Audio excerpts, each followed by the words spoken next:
इस प्रकार श्रीमद् भागवत पुराण साक्षात भगवान का स्वरूप है, भगवान की वांगमयी मूर्ति है। भागवत के श्रवण एवं पारायण की अद्भुत महिमा है।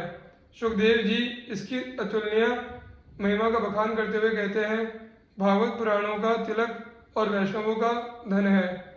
इनमें परमहंसों के प्राप्य विशुद्ध ज्ञान का ही वर्णन किया गया है तथा ज्ञान वैराग्य और भक्ति के सहित निवृत्ति मार्ग को प्रकाशित किया गया है।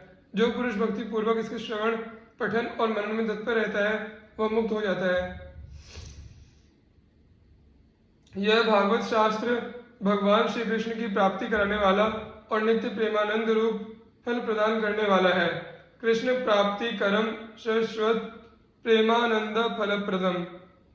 ब्रह्म पद्म आदि 17 पुराणों को साधन रूप और भागवत को साध एवं फल रूप बताया गया है। इसी से भक्त भागवत गण इसकी भगवत भावना से श्रद्धा भक्ति पूर्वक पूजा किया करते हैं। भगवान वेदव्यास सदृश महापुरुष को जिसकी रचना से ही परम शांति मिली, जिसमें ज्ञान भक्ति का परम रहस्य बड़ी मधुरता के साथ अभिव्यक्त हुआ है, उस श्रीमद् भागवत के संबंध में क्या कहा जाए। इसके प्रत्येक अंग से भगवत भावपूर्ण पारमहंस ज्ञान सुधा सरिता की बाढ़ आ रही है। यस्मिन् पारमहंस मेक ममलम ज्ञानम परम गीयते। भगवान के मधुर प्रेम का छलकता हुआ सागर है श्रीमद् भागवत। इसी से भावुक भक्तगण इसमें सदा अवगाहन करते रहते हैं। परम मधुर भगवत रस से भरा हुआ स्वादु स्वादु पदे पदे ऐसा ग्रंथ बस यही है। इसकी कहीं तुलना नहीं है। चतुश्लोकी भागवत।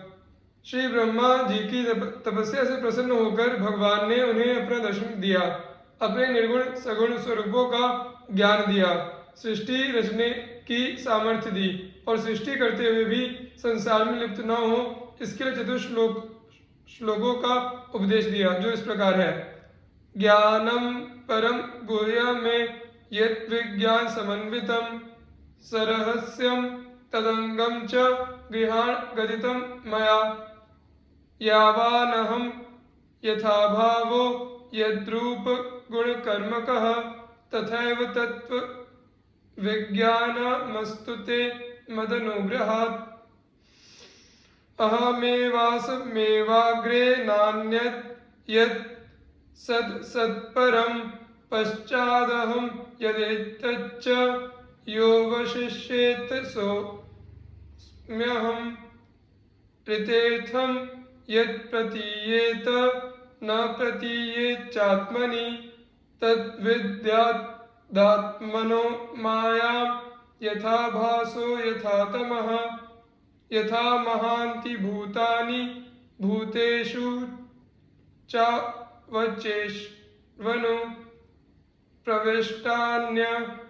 प्रविष्टानि तथा तेषु न तेष्वहम् एतावदेव जिज्ञास्यं तत्त्वजिज्ञासुनात्मनः अन्वय व्यतिरेकाभ्यां यत् स्यात् सर्वत्र सर्वदा।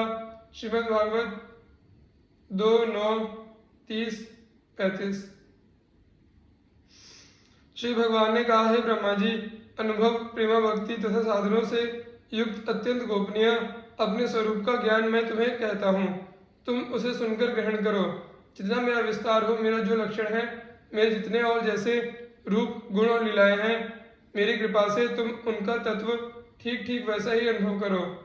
सृष्टि के पूर्व केवल मैं था, मेरे अतिरिक्त न स्थूल था न सूक्ष्म और न तो दोनों का कारण अज्ञान। जहाँ यह सृष्टि नहीं है वहाँ मैं ही मैं हूँ, और इस सृष्टि के रूप में जो कुछ प्रतीत हो रहा है वह भी मैं ही हूँ, और जो कुछ बच रहेगा वह भी मैं ही हूँ। वास्तव में ना होने पर भी जो कुछ अनिर्वचनीय वस्तु मेरे अतिरिक्त मुझ परमात्मा में दो चंद्रमाओं की तरह मिथ्या ही प्रतीत हो रही है, अथवा विद्यमान होने पर भी आकाश मंडल के नक्षत्रों में राहु की भांति जो मेरी प्रतीति नहीं होती, इसे मेरी माया समझना चाहिए।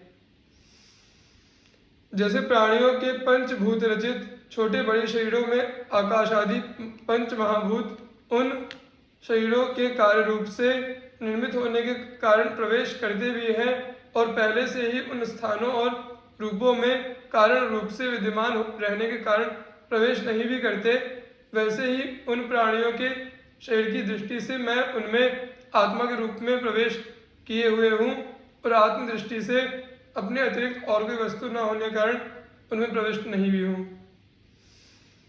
यह ब्रह्म नहीं, यह ब्रह्म नहीं, इस प्रकार निषेध की पद्धति से और यह ब्रह्म है, यह ब्रह्म है, इस अन्वय की पद्धति से यही सिद्ध होता है कि सर्वातीत एवं सर्वस्वरूप भगवान ही सर्वदा और सर्वत्र स्थित है।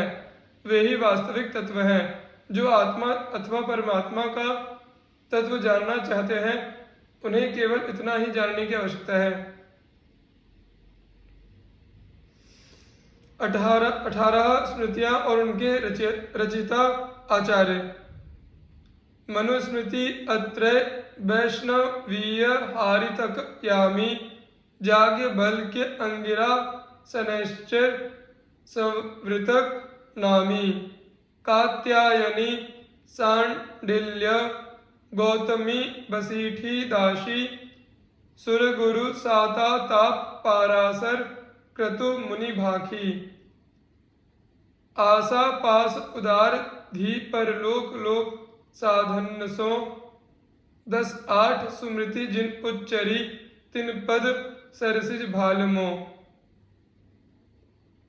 मनु अत्रि विष्णु हारित यम याज्ञवल्क्य अंगिरा शनि संवर्तक कात्यायन शांडिल्य गौतम वशिष्ठ दक्ष बृहस्पति शाता तप पाराशर तथा महर्षि क्रतु नाम वाले जिन 18 ऋषियों ने स्मृतियों की रचना की, उनके चरण कमलों में मैं अपना मस्तक रखता हूँ। आशा तृष्णा के बंधन छुड़ाने के लिए उदार बुद्धि वाले ऋषियों ने स्मृतियां बनाई है। वे इस लोक में उन्नति तथा परलोक में कल्याण का साधन है। यहाँ संक्षेप में इन स्मृतियों तथा स्मृति कारों के संदर्भ में विवरण प्रस्तुत है। मनुष्य धर्म का मर्म समझ सके, शुद्ध आचरण का महत्व जान सके, पाप पुण्य नीति अनीति को पहचानने की सामर्थ्य प्राप्त कर सके तथा देव पितृ अतिथि गुरु आदि के प्रति अपना कर्तव्य समझे एवं अपने कर्तव्य पथ पर बढ़ता रहे, यही स्मृति ग्रंथों का प्रधान उद्देश्य है। स्मृतियां हमें अच्छे आचारवान बनने की शिक्षा देती है, सद्व्यवहार सिखाती है, सच्चा मानव बनने की प्रेरणा देते हुए अपने कर्तव्यों का अवबोध कराती है और प्रभु प्राप्ति के मार्ग को प्रशस्त करती है। इस दृष्टि से धर्मशास्त्रकारों स्मृतिकारों का जगत पर महान उपकार है। स्मृतियां अनेक हैं, किंतु श्री नाभादास जी ने अपने भक्तमाल में जिन 18 स्मृतियों के प्रणयनकर्ता आचार्यों तथा उनकी स्मृतियों का नाम प्रमुख रूप से दिया है, यहाँ संक्षेप में उन्हीं के विषय में कुछ विवरण प्रस्तुत है। मनुस्मृति। राजर्षि मनु और उनके धर्मशास्त्र मनुस्मृति का सनातन धर्म में विशेष स्थान है। धर्मशास्त्रकारों में मनु का अत्यंत गौरव है। सभी स्मृतियों में मनुस्मृति का प्राधान्य है। प्राधान्यम ही मनुस्मृतम। मनु जी द्वारा निर्दिष्ट मानव धर्मशास्त्र मनुस्मृति विश्व के सच्चे संविधान के रूप में और सभी धर्म कर्मों के निर्णय के लिए सर्वोपरि मान्य है। मनुस्मृति 12 अध्यायों में उपनिबद्ध है। इसके उपदेश तथा इसमें बताए गए विधि विधान सभी के लिए अत्यंत कल्याणकारी हैं।